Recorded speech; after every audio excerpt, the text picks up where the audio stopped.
अरे भाई कि अगर हिंदुस्तान में सबसे पवित्र अगर किसी का खून है तो यदुवंश खानदान का खून है। अरे वाह ये हम नहीं कह रहे हैं, इतिहास कह रहा है। यह इतिहास में लिखा गया है। अरे वाह और लिखा किसने है? किसने डॉक्टर हजारी प्रसाद द्विवेदी जी। अरे वाह उन्होंने लिखा है कि सबसे पवित्र अगर खून किसी का है वाह तो यदुवंशी परिवार में होता है।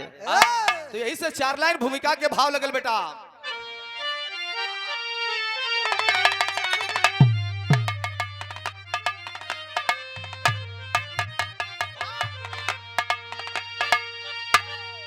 तो अब सवरिया रे कोइया, आप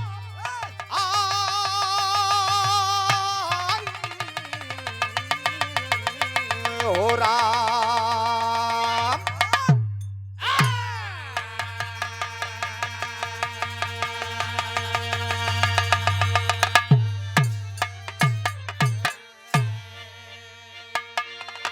ई धरती पर चचा लोगन वाह धर्मी भी हउवन तो साले पातकी भी हउवन। अरे वाह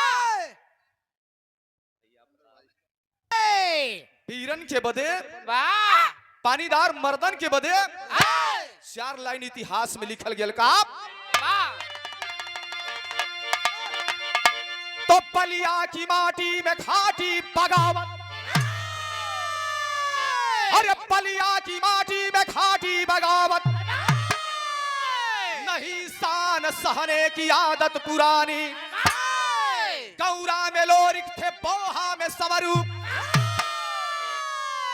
उनके तेगा में हरदम चमकता था पानी।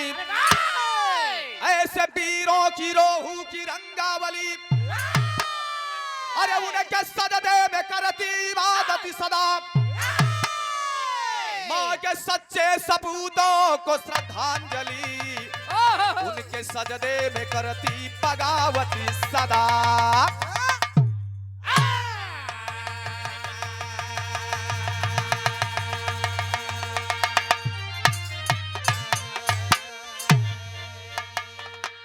भैया एक दिन के बाद अगोरी में बिरहा रहल, चल गईली बिरहा में देखे खातिर। कहली कि जब यहाँ आयल है तो कम से कम प्रधान भैया राजा मोलागित का किलवा चल के देख ली। गईनी सोन नदी के किनारे अरे वाह दरवाजे से प्रवेश कैली। अब प्रवेश कैला के बाद वाह अंदर जब गईली तो जहाँ दरबार लगता है बीच में आंगन है, उसके दक्षिण दिशा में आगे बढ़ेंगे उत्तर दिशा में तो पहिल का महल का, उसके उत्तर दिशा में आगे बढ़ेंगे पहिल के महले के ऊपर दूसर का महल का। उस महला में भैया देखा है तो वो अगोरी के आसपास आज भी अगोरी में यादव परिवार लगभग 98% प्रधान भैया। अरे वाह अगोरी में जहाँ का राजा मोलागित रहे। गईली देखली, वाह बड़ा सुंदर स्थान। एक जगह है जब देखा तो वहाँ के लोगन ने संगे हम कहते बतावा हे ही का होता तो कहीं ई गुफा बा, रानी लोग यहीं से जात रहीन अंदर और सोन नदी में नहाई के वही अंदर ही गुफा से अपने महल में चली आवा। आज भी वो अवशेष बचा है, दिखाई देता है। मौका मिलता है कभी कभी देख लिया जाए। तो ये भैया लोरी का बेटवा या भोरी जोश जगल, एक दिन जवानी जगल, सोचलन कि हमार कुलदान कुल खानदान बड़ा लोहा लेहलस, बड़ी लड़ाई लेहलस। अब वीरेंद्र भैया ऐसा करी कि कम से कम ये लोगन के तारन तार खातिर हम चल के पिंडदान कर दें। ये भोरी का बने जवानी में जब उनकर एकदम पानी चमकत रहे, अब भोरी सोच गईलन कि अपने लोरी के बाबू के संवरू दादा के अरे वाह चल के पिंडदान करब जरूरी बा। यह तैयारी करत हन, बिरहा में गजल के भाव लगल।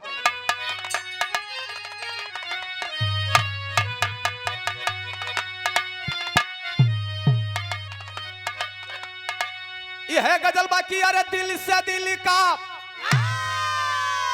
ए भैया दिल से दिल का सौदा करने दिल दीवाने आ गए।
अरे घाती लगा के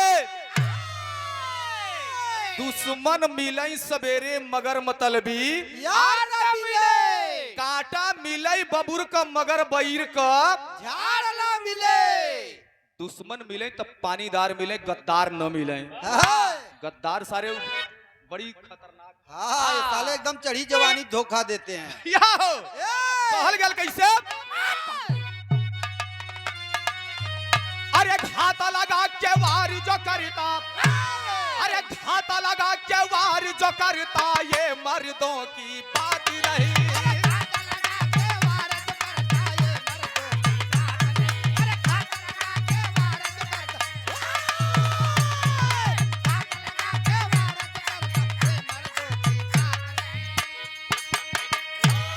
अरे घात लगा के वार जो करता अरे ये मर्दों की बात नहीं अरे ये मर्दों की बात नहीं अरे सियार सिंह से मिला ले पंजा ये उसकी औकात नहीं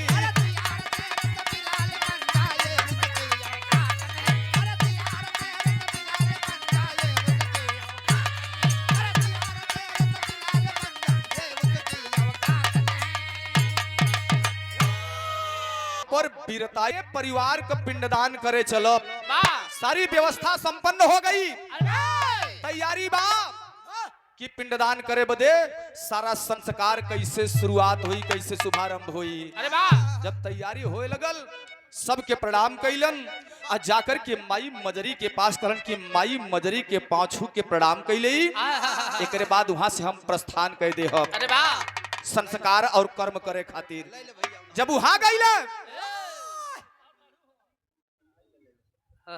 या सोच के जब माई के पास गईलन माई को अखिया में आंसू अरे हम इतना बरियार काम करे जात हई और हमार महतारी गमगीन बा अरे वाह उदास बा हे माई का भइल रे तोहार बेटवा इतना बरियार काम करे जाता अरे वाह तोहरे आंख में आंसू तो कहलन कि बेटा जात हुआ लेकिन तनिको सोचला ना तनिको विचार ना कैला अरे वाह तोहारी पिंडदान सफल होई होई नहीं अरे माई काहे के तब माई मजरी बतावे लगल अपने बेटवा या भोरिक से कि काहे सफल ना हुई वाह बुल्लू दादा वाली जौहरी लगल बाबू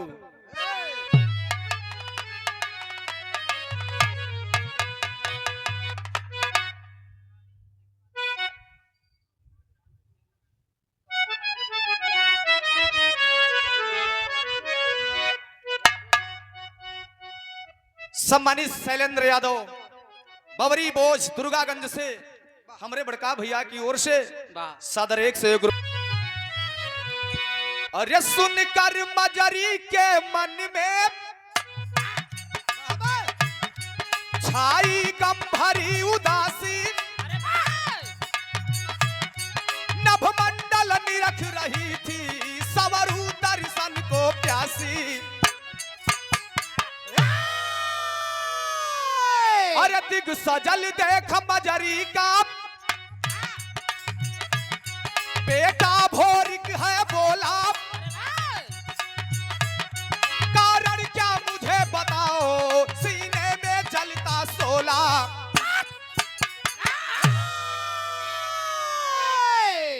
माई अरे इतना सुंदर काम में इतना आंख में आंसू बेटा तो है नहीं पता बना अरे तोहरे दादा संवरू का गर्दन काट के पिपरी गढ़ के राजा देवसिया कोल ले जाए के अपने दरवाजा जौने दरवाजे से प्रवेश करेला महल में वही दरवाजवा के समनवा वही ड्योढ़िए पे गाड़ देले बा और जई बार आवेला तो तोहरे दादा के गर्दनवा के ऊपर माने सर के ऊपर अपन पौवा रख के बाहर जाला और बाहर से अंदर जाला आवेला बस कैसे पिंडदान करवा तू उनका गर्दनवा तो वही बा अब होरिक सोचलस कि जब ऐसने कोनो बात बात कैसे होई, तो कहलन कि जाय के तोहरे दादा का गर्दन ले आए के अपने उनकर अंतिम संस्कार कह के क्रियाकर्म कह के तबे तोहे पिंडदान करे का मौका मिली। अरे वाह और रास्ता बनी। मिलन का का मैं धीरज रखा। अब जवन कार्य फनले ही तो कार्य पूरा होके कर बिरहा में तर्ज लग गई कैसे।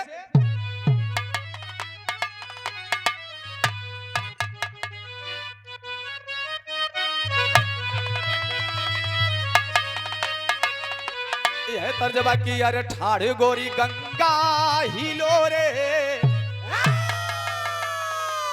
अरे ठाड़ गोरी गंगा हिलो रे, झूलनिया के ले गई बाछरिया।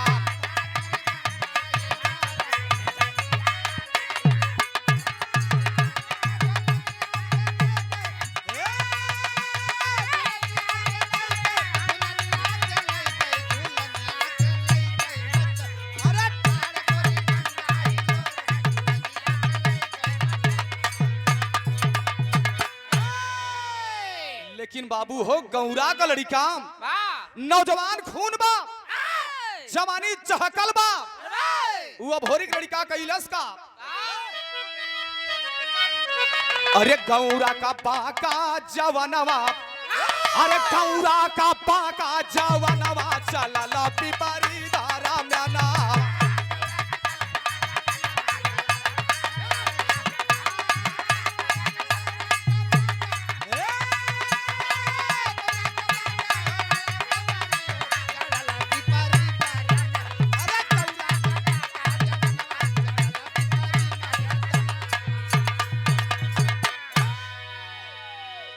और शंकर के प्रणाम चल दहलस तक हाथी देवसिया के पानी बिगाड़।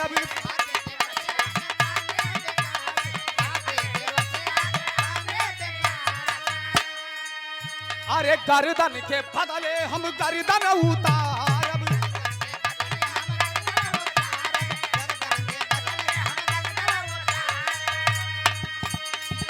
अरे दादा के लाइव गर्दनवा, अरे दादा के लाइव गर्दनवा, चलल पिपरी धारा में नावा।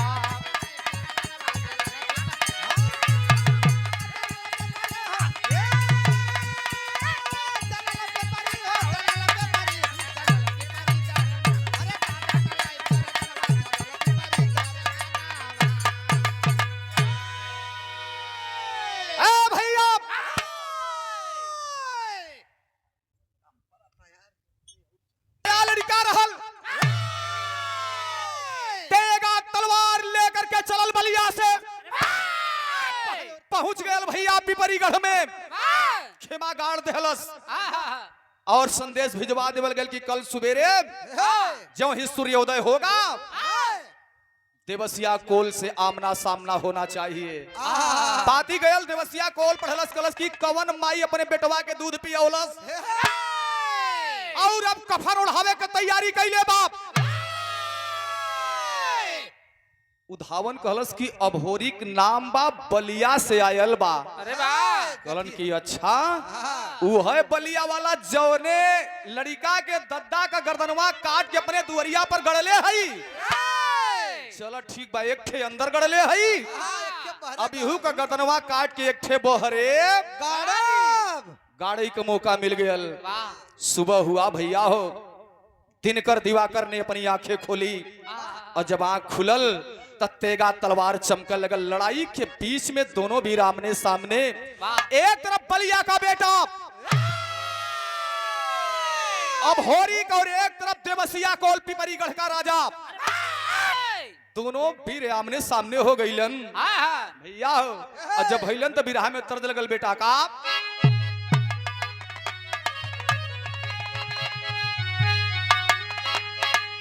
अरे सासू मारे तनावा, ननदियो मारे तनवा तनवा हई हो मारे ना।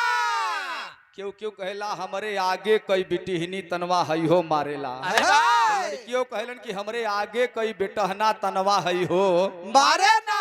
लेकिन बिरहा की विरासत, हाँ। बिरहा के धरोहर, चाहे कैलाश दद्दा हो, चाहे हैदर चच्चा हो, चाहे पंधारी दद्दा हो, वाह। चाहे रामदेव चच्चा, चाहे बुल्लू चच्चा, हाँ। ये लोग जवन गौलन उ सब अमर हो गए। अरे वाह। का गौलन?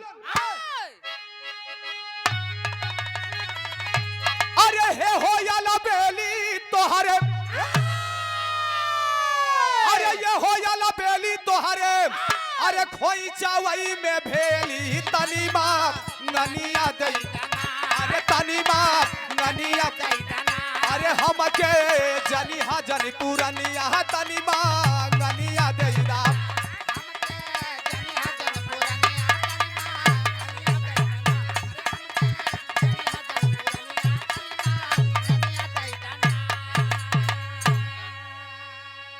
लेकिन तेगा से तेगा लड़त बा, वीर से वीर लड़त हुवन। दुर्भाग्य देखिए बाबू, सौभाग्य नहीं दुर्भाग्य। अरे वाह। अब होरी की लड़का तब अपने अधिष्ठात्री देवी हाँ। माई दुर्गा के याद कैले बा। हाँ। तब माई दुर्गा कैली का लिखल गेल कैसे?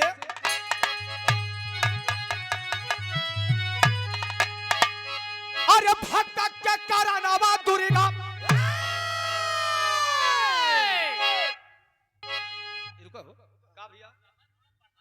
बस बस हमार तर्ज ज्यादा ना रही, तर्ज ज्यादा ना रही, हम काटे चलब कैसी कि नहीं, घबरा मत आपके। बस कैसे?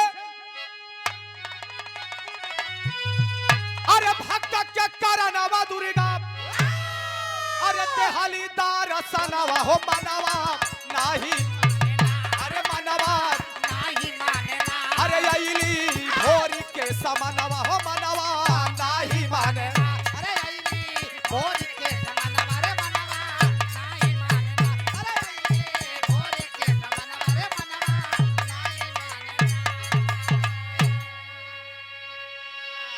माई दुर्गा प्रकट भैली का भैल बेटा, वाह। ए माई तोहरे रहतबे हमरे कुल खानदान के मर्यादा चल जाई ना बेटा ना, तो कैसे कहे तू ऐसे देवसिया कोल के मार ना पैबा।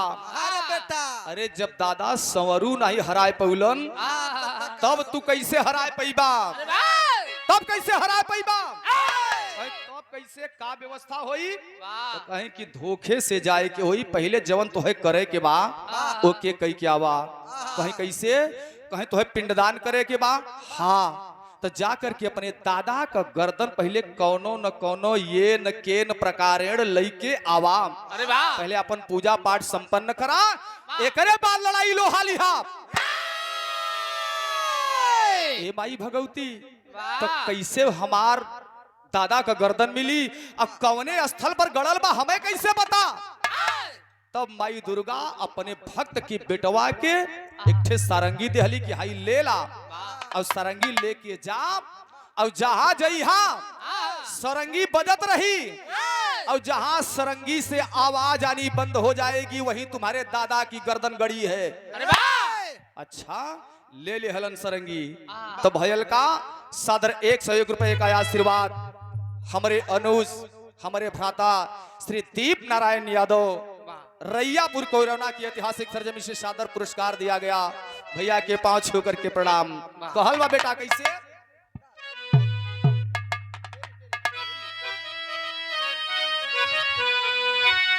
अरे गौरा का जंगी जोगी चल दिया, अरे गावत भजन बजावत झूमी झूमी सारंगी,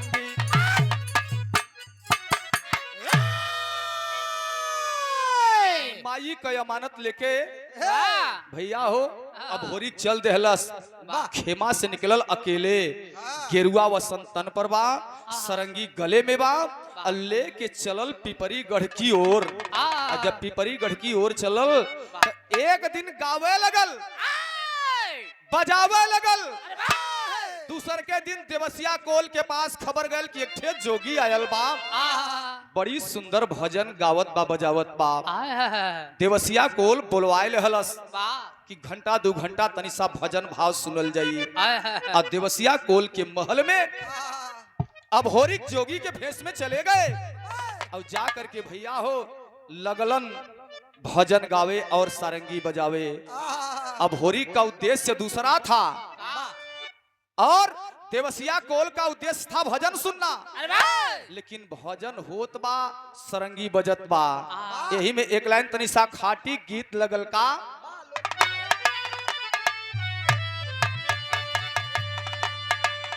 लोग गावेलन की अरे राम राम राम ले हरि का नाम,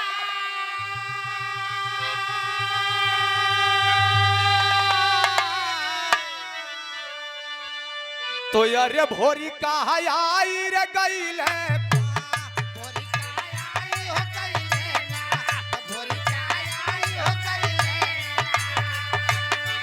भोरी का आई रे गईल है भैया, ओही पिपारी के दरा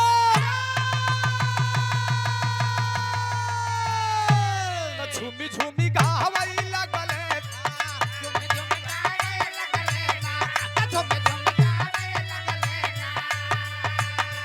झूमी झूमी गावई लगल है भैया, ओही राजा के दरा।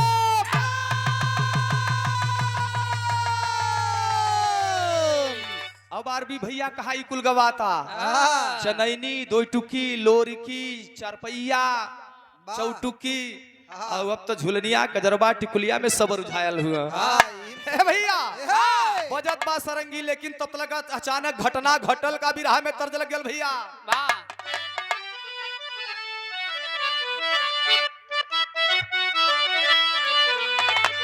यह तर्जबा की अरे पतराही हमारे राम जी के, अरे पातरी बाका मरिया हो रामा पातराही,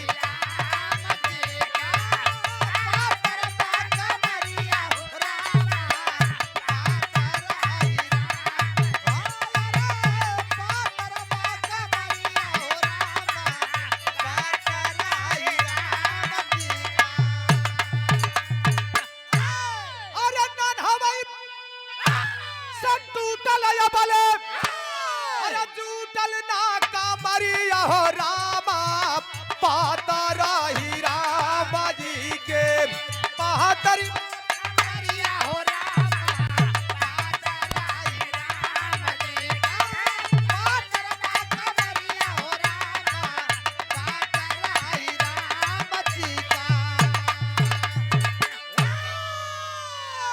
पहुंचल भैया लास्ट दिन, वाह दोपहर हो चुका है, भजन गा रहा है, माथे पर पसीना है, शरीर तरबतर हो गया है, और तबले भयल का ए बाबू, अरे गावता बजावता रूकल, अरे जोगिया कैसा रंगिया ए बाबू, गावता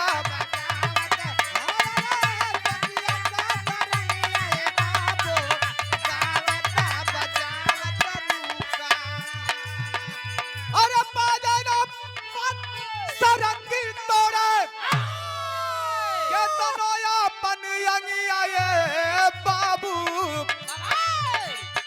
नहीं बजत बा सरंगी, और जो नहीं बजल भैया समझ गेल कि हमरे दादा का गर्दनवा यही बा, लगल भैया लोटे पोटे, आरबी भैया सो गयल बैठ गयल, लेकिन सरंगी नहीं बजी तब समझ गया, और भैया ओकर लोटप पोटप देख के हाहाकार मचल, इस जोगी को कुछ हो गया है, अरे वाह कोई आत्मा इसके अंदर प्रवेश कर गई है।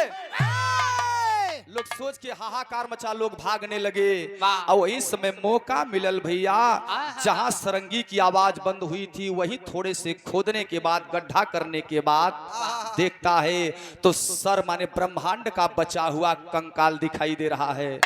वही अपने दादा का कंकाल लेकर के झोली में डाला और डाल करके चल दिया बाबू, जाके माई मजरी के सामने कहलस की माई हाई देखा दादा का गर्दन, ठीक है बेटा क्रियाकर्म करो।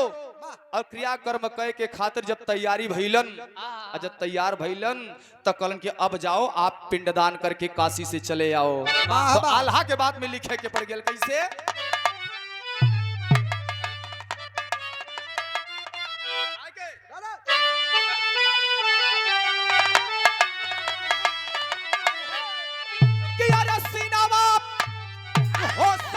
सूरजा ए बाबू पति कयला नावा क्रोध हवा में भोरी का होई गाया लायांगा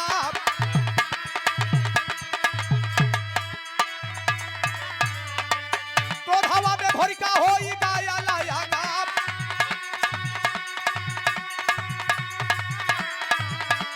जबारी करावे चलल बाबू पिंडा दाना अरे जबारी करावे चलल बाबू पिंडा दाना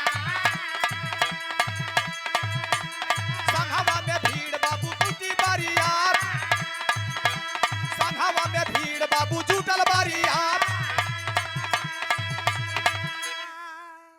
ए भैया वाह वहां चलल काशी की धरती पर तो काशी की धरती पर एक ठे सूचना रहे वाह बिरहा हमारे एकदम आखिरी मात्र 5 मिनट और बचल बा भैया हो काशी की धरती पर सुरजापति राजा अरे वाह ऐलान रहे कि काशी की धरती पर पहला पिंडा हम पारब एकरे बाद कोई अन्य आदमी पिंडदान करेगा इतने बतिया सुनकर के भोरी कलश की काहे तू पकड़बा वाह ई मोक्ष धाम हो सब पिंडा पारी अरे वाह ब्राह्मण देव को बुलाते हैं ब्राह्मण आते हैं पिंडी बनाया गया वाह खबर पहुंचाया जाता है सुरजापति राजा के कि तोहार मिथ्या टूटे वाला बा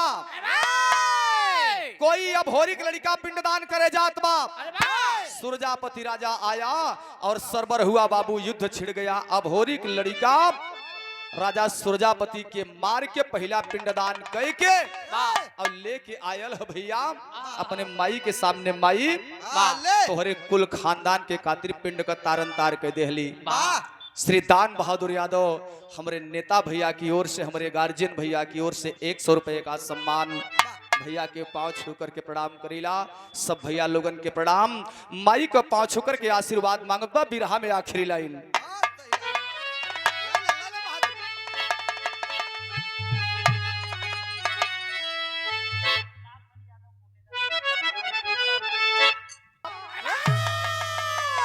जग में यदुवंशी पाता का फहार वाला सभी रहावा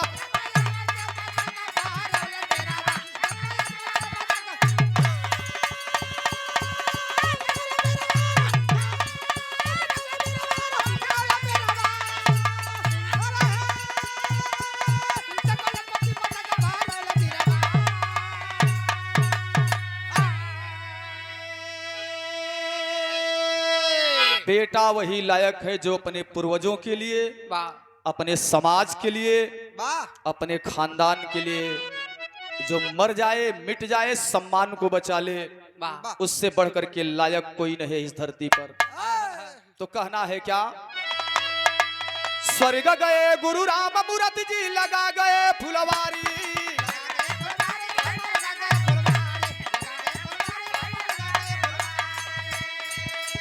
स्वर्गी दया राम के बगिया लहरी क्यारी क्यारी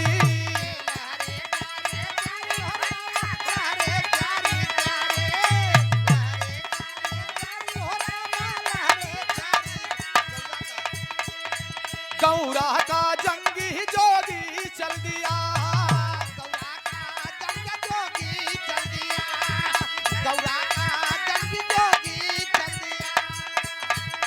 गावे सुरेंद्र यादव बन करके अड़बंगी गौरा का जंगी जोगी चल दिया